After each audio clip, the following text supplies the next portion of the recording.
வாழ்க வையகம், வாழ்க வையகம், வாழ்க வளமுடன். அருளாசன் அருள் தந்தை வேதாத்திரி மகரிஷி அவர்களும் ஒட்டுமொத்த மகான்களும் இறைநிலையும் என்னுள் சூக்குமமாக எழுந்தருளி இன்றைய நாட்காட்டி வரிகளுக்கான கவிவரிகளையும் அதற்கான விளக்கத்தையும் சிறப்பிக்க வேண்டுமாய் சங்கல்பம் மேற்கொள்கிறேன். அனைவரையும் பணிவோடு முதற்கண் வணங்கி ஆரம்பிக்கலாம் என்றிருக்கிறேன். அனைவருக்கும் இனிய காலை வணக்கம். வாழ்க வளமுடன். சாமிஜியினுடைய இன்றைய நாள்காட்டி வரிகள், ஒருவர் பெற்ற ஞானத்தை பரிசோதிக்க கருவி ஒன்று இருக்குமேயானால் அது அவரது குடும்பத்தின் அமைதிதான் என்று சாமிஜி இந்த நாள்காட்டி வரிகள் கொடுத்திருக்காங்க. இதற்கான கவிதை வரிகள்: சிக்கனமும் சிந்தனையும் சிறந்த பண்பும் சிறுதிருத்தமுடன் வாழும் துணிவும் கொண்டு எக்கணம் இருவருமே பிறர் உள்ளத்தை எழுகின்ற உணர்ச்சிகளை கூர்ந்துணர்ந்து அக்கணத்தின் சூழ்நிலையை பயனாய்க் கொண்டு ஆராய்ந்து பெண் விளைவை கணித்துக் கொண்டு மிக்க நலமுள்ள வழிகளிலே செயல்களாற்றி மேலான அறவழியில் வாழ வேண்டும் என்று சாமிஜி இந்த கவிதை வரிகள் கொடுத்திருக்கிறாங்க. தெய்வப்புலவர் சொல்லும்போது அன்பும் அறனும் உடைத்தாயின் இல்வாழ்க்கை பண்பும் பயனும் அது என்று தெய்வப்புலவர் திருவள்ளுவர் சொல்றாங்க. சுவாமி நாள்காட்டி வரிகளில் என்ன சொல்றாங்க? ஒருவர் பெற்ற ஞானத்தை பரிசோதிக்க கருவி ஒன்று இருக்குமே, ஆனால் அது அவரது குடும்பத்தின் அமைதிதான் என்று சாமிஜி நமக்கு இந்த நாள்காட்டி வரிகள் கொடுத்திருக்காங்க. சாமிஜி சொல்லுவாங்க, குடும்ப அமைதி என்ற தலைப்புல நமக்கு விளக்கங்கள் கொடுத்திருக்கிறாங்க. என்ன சொல்றாங்கன்னா, குடு கூட்டல் இன்பம் குடும்பம், பிறவி பெருங்கடல் நீந்துவதற்கு குடும்பம் அமைதி என்பது இன்றியமையாத ஒன்று என்று சாமிஜி நமக்கு அந்த குடும்ப அமைதியில விளக்கங்கள் கொடுக்கறாங்க. ஒரு குடும்பத்துல யார் அதிகமாக விட்டு கொடுத்து சகிப்புத்தன்மையோடு தியாகியாக வாழ்றாங்களோ அவர்கள்தான் அறிவுல உயர்ந்தவர்கள்.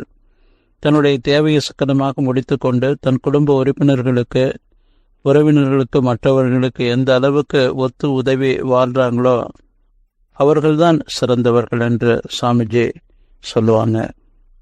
சாமிஜிக்கு 2 மனைவி.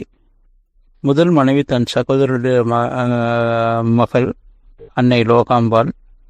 அவங்கள திருமணம் செய்து கொண்டாங்க. பல ஆண்டுகள் குழந்தை பேர் இல்லை.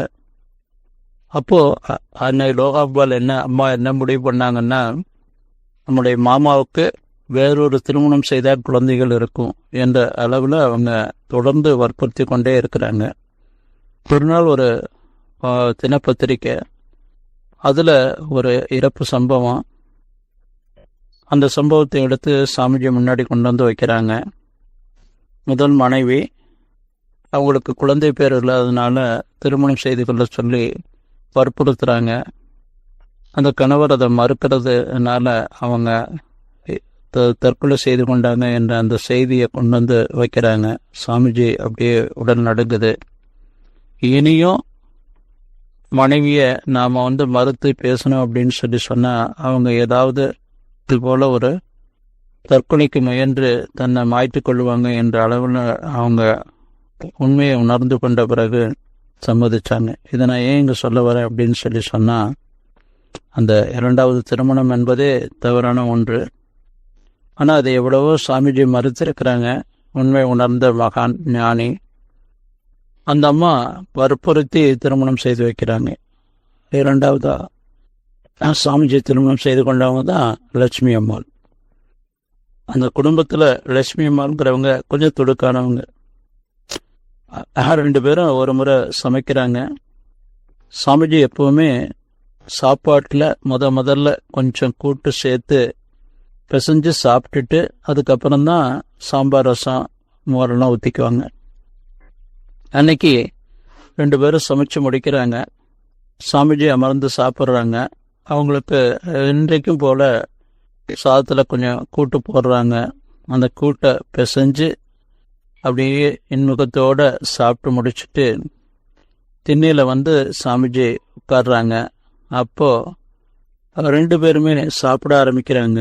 சாப்பிட ஆரம்பித்து அந்த கூட்டெடுத்து வாயில் வைக்கும்போது ஒருத்தர் மற்றவங்கள பார்க்குறாங்க, அவங்க இவங்கள பார்க்குறாங்க. அப்போது இந்த மாதிரி சாமிஜிக்கிட்ட நேராக வராங்க. இது உப்பே இல்லாத இந்த கூட்டை சாப்பிட்டுட்டு ஒன்றுமே நடக்காத மாதிரி இங்கே இப்படி உட்காந்துருக்கீங்களே, அதுக்கு எங்களை 2 அடி அடித்தா கூட நாங்கள் வாங்கியிருப்போம், எங்கள் மனசு நிறைவடைஞ்சிருக்கோம் என்று சொல்கிறாங்க. சாமிஜி சொல்கிறாங்க, இறைநிலை இன்றைக்கு இது போன்ற உப்பே இல்லாத ஒரு கூட்டை ரசித்து சாப்பிட்றதுக்கு உண்டான ஒரு பெரிய ஒரு பாக்கியத்தை கொடுத்துருக்காங்கங்கிற அளவில் மனதை விரித்து நான் அந்த நினைவோடு நான் சாப்பிட்டதுனால நிறைவாக சாப்பிட்டு வந்திருக்கேன் என்று சொல்கிறேன். இது ஏங்க சொல்ல வரேன்னா, சின்ன சின்ன ஒரு பிரச்சனைகளுக்கெல்லாம் நம்ம பூதாகரமாக அதை பிடித்து அதன் மூலமாக குடும்ப அமைதியை கெடுத்து கொண்டு மன நிம்மதி இல்லாமல் வாழக்கூடிய பல குடும்பங்கள் இருக்கு. சமிஜி நாள்காட்டி வரிகள் என்ன சொல்றார்? ஒருவர் பெற்ற ஞானத்தை பரிசோதிக்க கருவி ஒன்று இருக்குமேயானால் அது அவரது குடும்பத்தின் அமைதிதான் என்று. நாம எந்த அளவுக்கு விட்டு கொடுத்து சகிப்புத்தன்மையோட தியாகியாக வாழ்கிறோமோ அதுதான் நம்முடைய அறிவாட்சி தரத்தினுடைய உயர்வு. அதுதான் நம்முடைய குடும்ப அமைதியை சிறப்பாக வைத்திருக்கும் என்று சொல்லி நன்றியோடு நிறைவு செய்து கொள்கிறேன். இன்றைய சிந்தனையை வாழ்க வளமுடன், வாழ்க வளமுடன், வாழ்க வளமுடன்.